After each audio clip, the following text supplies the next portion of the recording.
Hey, what's going on, guys? Asian Eyes White Dragon here. So I want to talk about Gladiator Beasts because it's a pretty decent deck. As long as you get to go first and you get to set that War Chariot, you're pretty good. As long as your opponent doesn't open up with heavy too, unless you have Starlight Road. But these are some cards right here that I chose to run in Gladiator Beasts, and over here are some cards I chose not to run in Gladiator Beasts that can work well, but it's just kind of like a card discussion. So I'll go ahead and start with the cards that I'm not running in Gladiator Beasts. So first off, Respite. It's a love-hate relationship with this card, honestly. Like, I used to love playing 3 just because you can Respite, but there are times where you can't Respite, and it just becomes a problem. It's just a dead card in your hand, and it sits there for a while. And Glads, you need to have that control early, first turn. And I mean, this, yes, it can help you, but I opted to play Duality over it just because if you already have a Glad, like a Laquaria out that's 21, you don't necessarily need to tag out. And Duality just really helps out with the cards that you need, and it's just not as dead as Respite, really. Next card I want to talk about is Trap Stun. Trap Stun was okay, but I just chose not to run it because everyone's playing Solemn Warning, and I like to use Trap Stun when people go bottomless and then you go change Trap Stun. Not necessarily just be like, okay, Trap Stun, okay, summon, and then they go Book a Moon, and then like you're in a bad situation where they, Valor or Maxi, I mean, Maxi doesn't really hurt Glads, it's just like, okay, you get to have one card. But I didn't really like Trap Stun nearly as much as Forbidden Lance, and I am maxed out on Forbidden Lances. Because I like to be able to, when your opponent attacks you, you just, activate Forbidden Lance, and whereas Trap Stun, you can't really do that. But Trap Stun is a decent card. Next card I'm going to talk about is Gores. I'm not playing Gores just because there's so much back row, and I like to have my control of the field, and I feel like if I've lost control of the field, like, yes, Gores can make you come back in games, it's a game-changing card, but Glads, I feel like you just need to open up with that Chariot, and the way I'm playing it, I'm playing Shard of Greed plus the Starlight Roads right now, and I've been liking it, and, Gores doesn't really work out too well with that, but yes, you could just be like, okay, I'll just not activate anything, and then just have Gores in my hand, so that is an option too, but Gores, I just don't really like it as much right now. And then the Horn of the Phantom Beast, I was testing this for a while. I was also playing Sam Knight for a while just because Sam Knight plus this card is like on steroids. What you do is, obviously if you tag out for Sam Knight, not only do you get to draw a card from this card, but then you also get Sam Knight's effect to add any GB card, and that's absolutely huge. And especially if you tag out for Sam Knight and then like, okay, I'll just summon Thunder King and attack over it, and then you can just chain Horn. But I haven't been liking it as much. Not necessarily just because there's not enough targets for it, it's just because traps are a little bit slow for me in Glads. I mean, I'd almost run Shrink over it. I mean, I like Lance. Again, Lance is just, overall, just too good. But a Horn is kind of a good option. Again, with Stamina, it's just amazing. There's not enough targets because you can tag out for like a Laquaria at any time, or a Darius. Just the cards you need, you can tag out for. So that's not the reason why I'm not running it. It's just, I prefer Lance and I don't have room. And then next two cards, which a lot of Glad players will be running, that I don't run. I don't play Hoplomys or Marmillo. Nor do I play Test Tiger, but the main reason why I don't like Hoplomys is because you have to set him. And when you set him, you can't activate War Chariot until he flips. But, I don't like summoning Hoplomys and being, okay, now I'll, set Chariot, set Deep Prison. I just don't really like Hoplomys as much. He's a very great card. He's also very great against anti-meta, because most of the time when you're setting Hoplomys, you're going to go for Marmillo and Pop. I don't really like Marmillo just because he's weak, and I do like to play the Triple Lance. That's just the way I like to play Glads. And I'm not playing Test Tiger, and the main reason why I don't like Test Tiger is because when you summon a Glad, they go Warning, and then you have no options. However, if you're playing a Heroes Lives Gladiator Beast, then it's a little bit better with Test Tiger just because you have the Test Tiger option, with the Prisma. Pretty darn good. But yeah, Marmillo's just too weak, and I like to play the Lances. And at one point I was playing with Shrinks too, just because it was a really good card.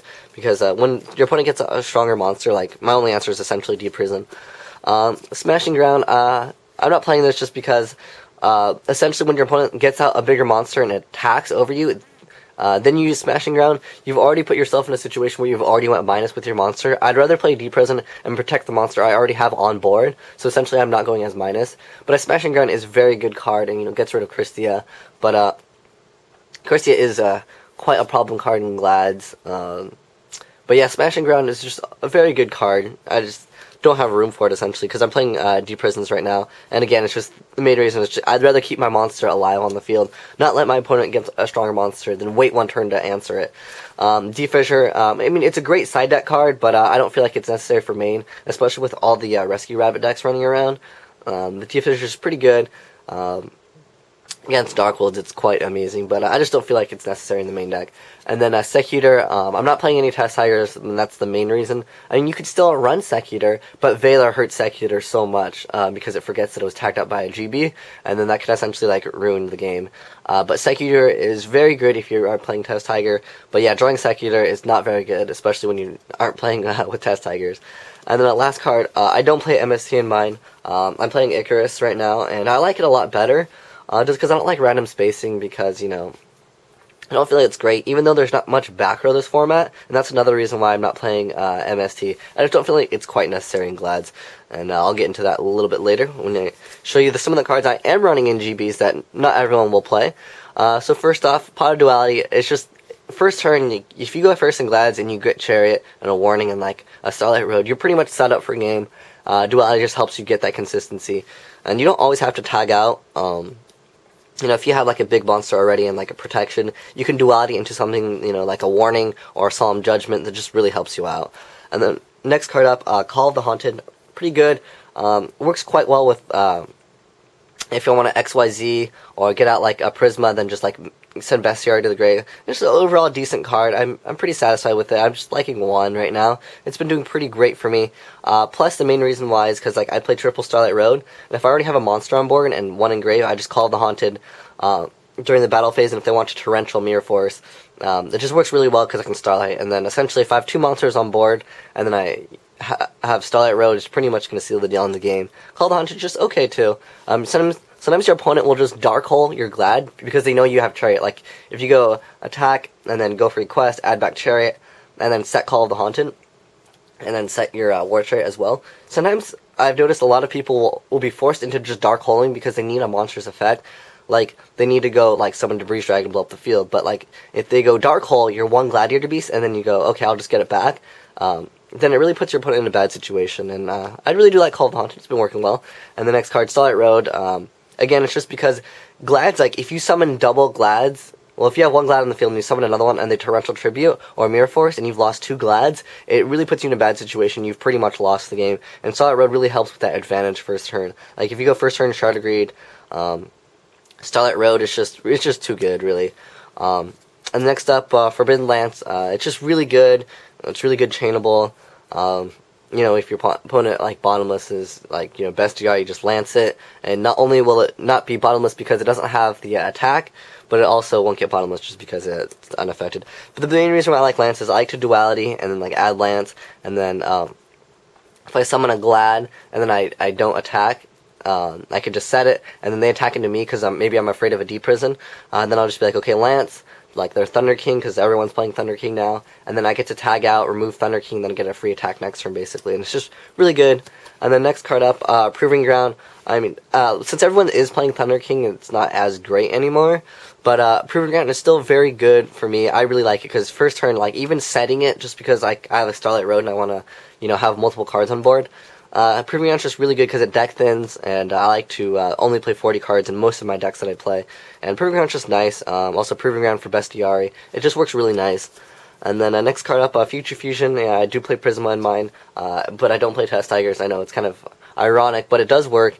Just because Future Fusion is just too good of a card just to be like, okay, absolute 0. Like, if I go first turn, like Future Fusion and then Duality, I pretty much have a really good setup, and that's the main reason. And then last card, Icarus Attack, and that's basically the main reason why I don't play MST. I really do like Icarus Attack just because it works well when you go Darius, Equest, and then you don't go for like any fusion. You just like leave Equest and Darius on the field. I mean, Darius can get you like Utopia or, you know, Roach, but if you have Icarus Attack, it just works really well. And I do like this card. It's a decent answer to Christia, but I mean, Christia will be top deck, but you can, you know, remove fairies next turn and kind of ruin their setup there. But Icarus Attack is just really good because you can tag out for Equest at any time. Like, Equest already gets you a +1, then Icarus Attack is usually a +1 anyways.